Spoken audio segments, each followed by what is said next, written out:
Look around your kitchen for a moment. Can you see it? It is probably there right now, in your refrigerator, in a bottle of ketchup, or sitting quietly on your counter. The tomato. Red, round, and completely ordinary. You probably eat it every week without thinking. But what if I told you that for almost 200 years, the richest people in Europe believed this fruit could kill them? They gave it a terrifying name, the poison apple. And the strangest part? People really did die after eating it. But the tomato was never the problem. The problem was something else entirely. Something expensive, something shiny, something that only rich people could afford. What was it? And how did the poorest families in Italy end up saving this fruit from 200 years of fear? To understand the tomato, we need to go back in time, far back, about 7,000 years ago. That is older than the pyramids of Egypt. In the mountains of South America, tiny wild tomatoes grew between the rocks. They were small, no bigger than a fingertip. They were not red. They were green and yellow. And nobody planted them. They just grew on their own. But over thousands of years, people began to notice them. They picked them. They saved the seeds. They learned how to grow them in their gardens. This process is called domestication. To domesticate a plant means to change it slowly so that humans can grow it more easily. The tomato was domesticated in southern Mexico about 2,500 years ago, probably by the Maya people. By the time the Aztec Empire was at its peak, the tomato was everywhere. The Aztecs had a word for it, citomatl. It means plump fruit with a navel. And they did not have just one kind of tomato. They had many different varieties. A variety is a different type of the same thing. Large tomatoes, small tomatoes, sweet tomatoes, and even long, thin ones that they called serpent tomatoes. Now imagine walking through an Aztec market in the year 1540. The air is hot and heavy with moisture. You can smell roasted chili peppers and fresh herbs. All around you, people are buying and selling. On one table, you see piles of tomatoes in every color: red, yellow, orange, and green. A Spanish scholar named Bernardino de Sahagún was actually there. He saw this market with his own eyes. A scholar is a person who studies and writes about a subject. Sahagún wrote everything down in a famous book. He described the colors, the sizes, and the sauces that the Aztec people made with tomatoes, chili, and salt. That sauce is what we now call salsa. Can you picture that? An entire tomato cuisine already existed 500 years ago on the other side of the world. The Aztec people had been eating tomatoes for centuries. They loved them. They cooked with them every day. So what happened when this fruit crossed the ocean?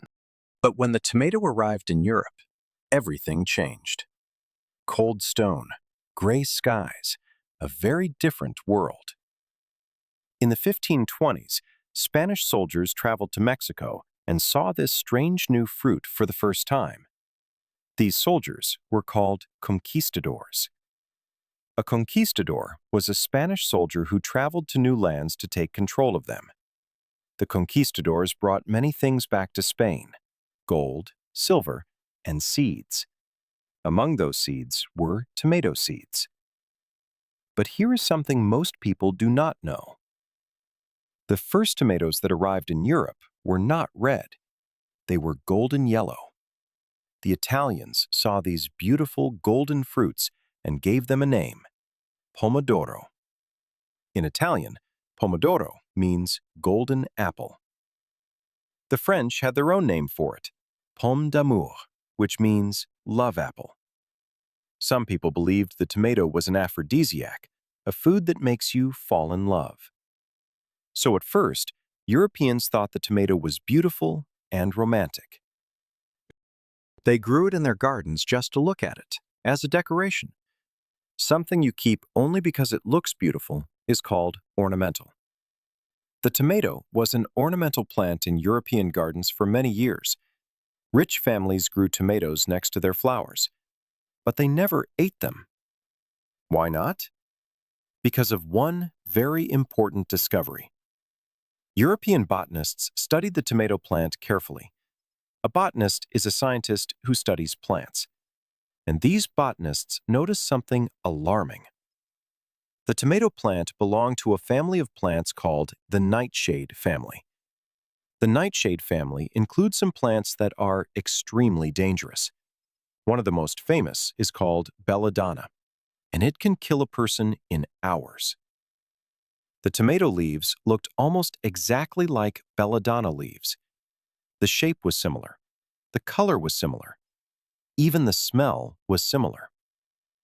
Imagine you are a European botanist in the 1500s. You hold a tomato plant in one hand and a deadly poison plant in the other. They look like cousins. Would you take a bite? Most people said no. The tomato sat in European gardens, beautiful, untouched, and completely feared. And then, people started dying. Imagine a dining room in a wealthy European home. The year is somewhere around 1700. Candlelight flickers across a long, wooden table. The air smells like roasted meat and warm bread. A man sits at the head of the table. In front of him, a plate made of shiny gray metal. On the plate, a bright red tomato sliced into thick, juicy pieces. He picks up a piece and eats it. It tastes fresh and slightly sour. He eats another piece, and another. A few days later, he feels sick. His stomach hurts. His head is pounding. A few weeks later, he is dead. The doctors blame the tomato. The family blames the tomato. The neighbors hear the story, and they blame the tomato too. Word spreads across Europe. The tomato gets a new name, the poison apple. And for almost 200 years, nobody in the upper classes of Europe will eat a tomato again. Think about that for a moment. 200 years of fear, all because of one wrong answer. But here is what nobody checked. The plates. Wealthy families ate on plates made of pewter. Pewter is a type of gray metal that was used to make plates, cups, and bowls. It looked elegant, it looked expensive, and wealthy families loved it.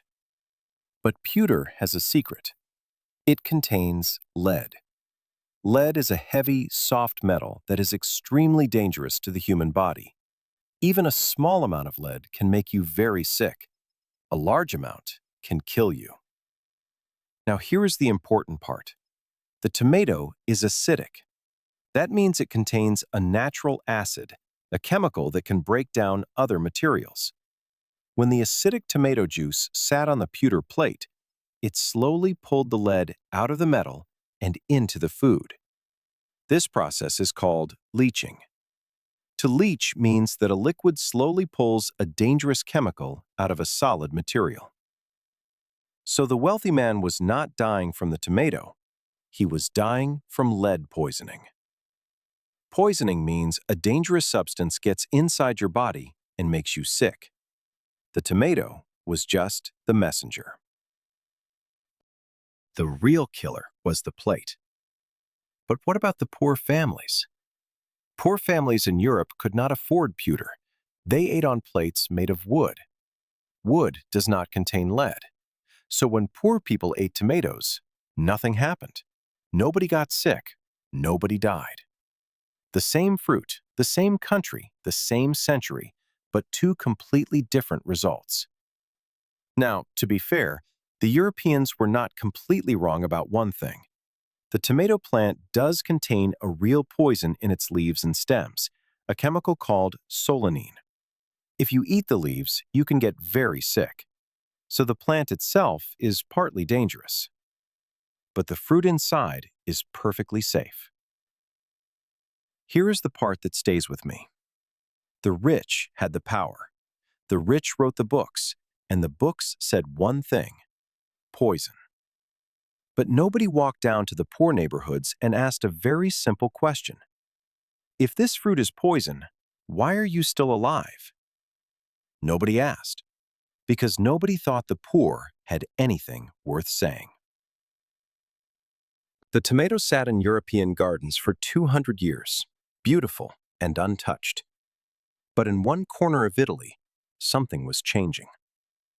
Imagine the narrow streets of Naples in the late 1600s. The air is warm and smells like dust and cooking fires. The buildings are old and packed tightly together. Families crowd into small kitchens with cracked walls and low ceilings. These people were peasants. A peasant is a poor person who works on the land, usually a farmer. The peasants of Naples had a simple problem. They were hungry, and food was expensive. But tomatoes grew easily in the warm Italian sun. They did not cost much. Sometimes they cost nothing at all. And so the peasants did something that the rich would never do. They ate them. They ate on wooden plates and wooden bowls, and nobody got sick. Nobody died. Have you ever eaten something simply because you were hungry and it was there? That is exactly what happened in Naples. There was no experiment, no scientific study, just hunger and a red fruit growing in the garden. And then something beautiful started to happen. The peasants did not just eat the tomato, they learned how to cook with it. They crushed tomatoes into sauces and let them simmer over a low fire for hours. The smell filled the narrow streets, sweet, rich, and warm. They spread tomato sauce over flat bread with a little cheese on top. That was the beginning of pizza. They dried tomatoes in the sun and stored them for the cold winter months. They mixed tomatoes with herbs and olive oil and poured them over pasta. Slowly, the tomato found its way into almost everything they cooked. In 1692, something important happened. A cookbook was published in Naples. It was the first known cookbook in history to include recipes with tomatoes. The recipes came from Spanish sources, but it was Italian cooks who made them famous. This was the beginning of Italian cuisine. Cuisine means the style of cooking from a particular country or region. And Italian cuisine, the food that half the world loves today, was built on a fruit that the rich refused to eat. Think about that. There was no hero in this story, no famous speech, no dramatic moment. No one stood in front of a crowd and said, "This fruit is safe." It was just poor families in small kitchens, feeding their children with what they had. And that is how the tomato was saved, not by courage, not by science, by hunger. But the world loves a good hero story, and someone was about to invent one. There is a famous story that you may have heard before. It goes like this. In the year 1820, a man named Colonel Robert Gibbon Johnson stood on the steps of a courthouse in Salem, New Jersey. A large crowd had gathered to watch him. They believed he was about to do something insane. He was going to eat a tomato in public. The crowd gasped. Some people screamed. A few women fainted. But the colonel took a big bite of the tomato, chewed it slowly, and swallowed. He did not fall down. He did not die. The crowd erupted in cheers. And from that moment on, Americans were no longer afraid of the tomato. It is a wonderful story, dramatic, exciting, brave.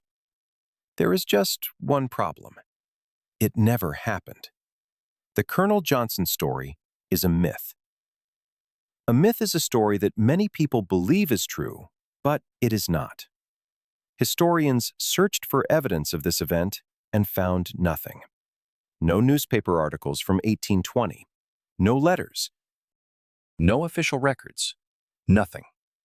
The story first appeared in writing almost 100 years later, around the early 1900s.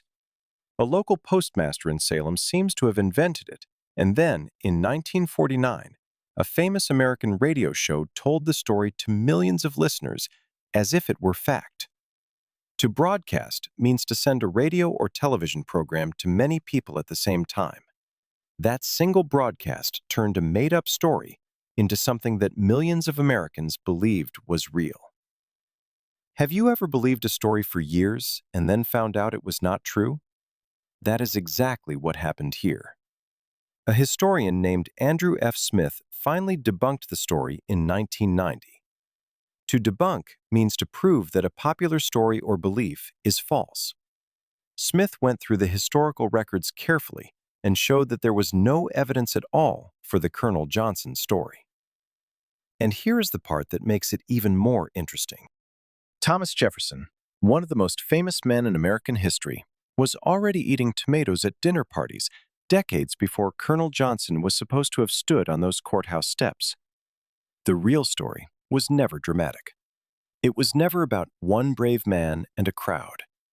It was about ordinary people in kitchens and gardens and small markets eating tomatoes because they were hungry or because they were curious.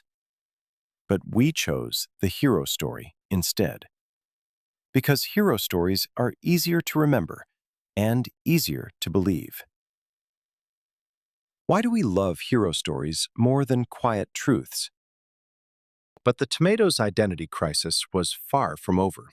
In fact, it was about to go to court. The year is 1893. A businessman named John Nix brought a large shipment of tomatoes into the United States from the West Indies. To bring goods into a country from another country is called importing. Nix was an importer, and importing was his business. But when his tomatoes arrived at the port, the government told him he had to pay a tax. This tax is called a tariff. A tariff is a tax that a government puts on goods that come from another country. At that time, there was a tariff on vegetables. If you imported vegetables, you paid 10%. But if you imported fruit, you paid nothing. John Nix looked at his tomatoes and said, "This is a fruit. I should not have to pay." The government looked at the same tomatoes and said, "This is a vegetable. Pay the tax." Neither side would back down, and so the case went to the Supreme Court, the highest and most powerful court in the United States. Can you imagine that? The highest court in the country, the same court that decides the most important laws in the nation, was now being asked one question: is a tomato a fruit or a vegetable? Both sides brought their arguments. And this is where the story gets truly absurd. Both lawyers stood in front of 9 judges and began reading from the dictionary. They read the definition of a tomato, then the definition of a pea, then a cucumber, then a squash. 9 of the most powerful judges in America spent their afternoon reading dictionary definitions of vegetables. Think about that for a moment. The court made its decision. It was unanimous. Unanimous means every single person agreed. All 9 judges said the same thing. They admitted that the tomato is, in a botanical sense, a fruit. Botanical means related to the science of plants.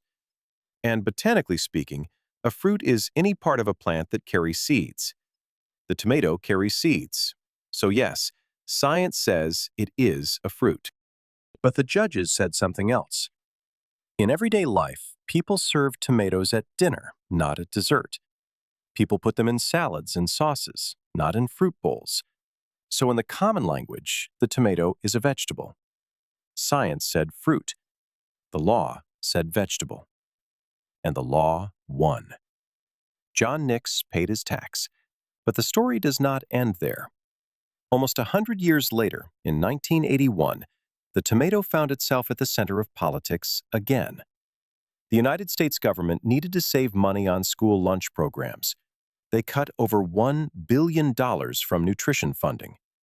Nutrition means the food and vitamins that your body needs to stay healthy. But cutting the money created a problem. Schools could not afford to serve enough vegetables. So the government came up with a solution. They declared that ketchup, the red sauce made from tomatoes, could be counted as a vegetable in school lunches. Do you see the pattern? every time someone asked, "What is a tomato?" the answer depended on money. In 1893, money decided it was a vegetable. In 1981, money decided ketchup was a vegetable too. The tomato has been called a poison, a fruit, a vegetable, and a hero's weapon. But what is it, really? Let us go back to where we started, your kitchen. Right now, there is probably a tomato somewhere nearby, in your refrigerator, in a bottle of ketchup, in the sauce on last night's pizza. It is one of the most common foods on earth. You eat it without thinking. You barely even notice it. But this small, red, ordinary fruit has lived one of the strangest lives in history. For 7,000 years, it grew wild in the mountains. For centuries, the Aztec people loved it, cooked with it, and gave it a name. Then it crossed an ocean and landed in a world that feared it. Powerful people called it the poison apple. They wrote it in their books. They warned their children. They kept it locked behind garden walls. And people did die. But the tomato was not the killer. The killer was a shiny gray plate that only the wealthy could afford. The poor families of Naples had no such plates. They had wooden bowls and empty stomachs. And they ate the tomato anyway. Not because they were brave, because they were hungry. No hero stood on courthouse steps. That story was invented by a postmaster and broadcast to the world by a radio show. The real story was quieter. It happened in small kitchens, on dirt roads, and at wooden tables where families simply ate what they could find. The tomato was put on trial, and 9 judges decided it was a vegetable. Not because of science, because of money. It has been called a poison, a love apple, a golden apple, a fruit, a vegetable, and even a serving of ketchup in a school cafeteria. But to me, the tomato is something else. It is a reminder that the people with the most power do not always tell the right story. And sometimes, it takes the people with the least power to correct it. The next time you pick up a tomato, hold it for just a second. Feel how ordinary it is, how light, how simple. And remember that it took 200 years and millions of hungry, ordinary people to prove that this small fruit was safe. Sometimes the truth does not come from the top. It comes from the bottom, from wooden plates and empty stomachs, from people nobody thought to ask. English Story Zone, the place to hear English through stories.